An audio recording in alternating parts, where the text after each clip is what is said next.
SSM news सदैव जनतेच्या हितासाठी। निंबवडे गटातून विद्याताई मोटे यांची प्रचाराला गती। आटपाडी तालुक्यातील निंबवडे जिल्हा परिषद गटातून डॉक्टर सचिन मोटे यांच्या पत्नी साध्य फाउंडेशनच्या अध्यक्षा विद्याताई मोटे यांनी आपली निवडणुकीची उमेदवारी भक्कम केली आहे। शिवसेना शिंदे गट व राष्ट्रवादी काँग्रेस अजितदादा गट यांच्या महायुतीतून आटपाडी खानापूर तालुक्याचे आमदार सुहास भैया बाबर, माजी आमदार राजेंद्र अण्णा देशमुख, सांगली जिल्हा बँकचे संचालक तानाजीराव पाटील यांच्या नेतृत्वाखाली यांनी केलेल्या विकास कामाच्या जोरावर विद्याताई मोटे यांची उमेदवारी आहे। साध्य फाउंडेशनच्या माध्यमातून ॲडव्होकेट विद्याताई मोटे यांनी शिक्षण, महिला संघटन, कृषी, आरोग्य सेवा यांच्या माध्यमातून अनेक गरजूंची सेवा केली आहे। साध्य फाउंडेशनच्या अध्यक्ष व स्वतः ॲडव्होकेट असल्याने गरीब गरजू महिलांना निस्वार्थपणे कायदेविषयक माहिती, महिला सक्षमीकरण, सामाजिक, औद्योगिक, शैक्षणिक अशा विविध क्षेत्रात विकासाच्या माध्यमातून ठसा उमटवलाय।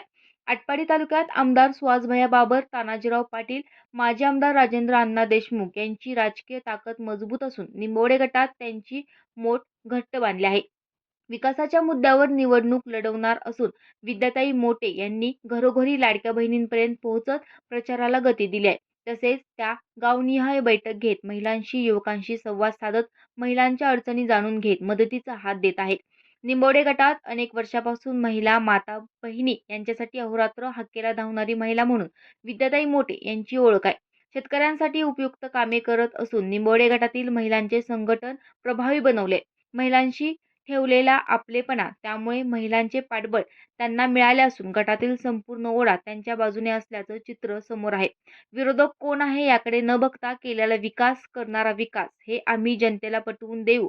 मतदान येणार आहे, कोणत्याही बोलथापाला बळी पडू नका असे जनतेला आवाहन करत शिवसेना, राष्ट्रवादी काँग्रेसच्या पाठीमागे ठामपणे उभे राहा असे गटातील जनतेला विद्याताई मोटे यांनी सांगितले।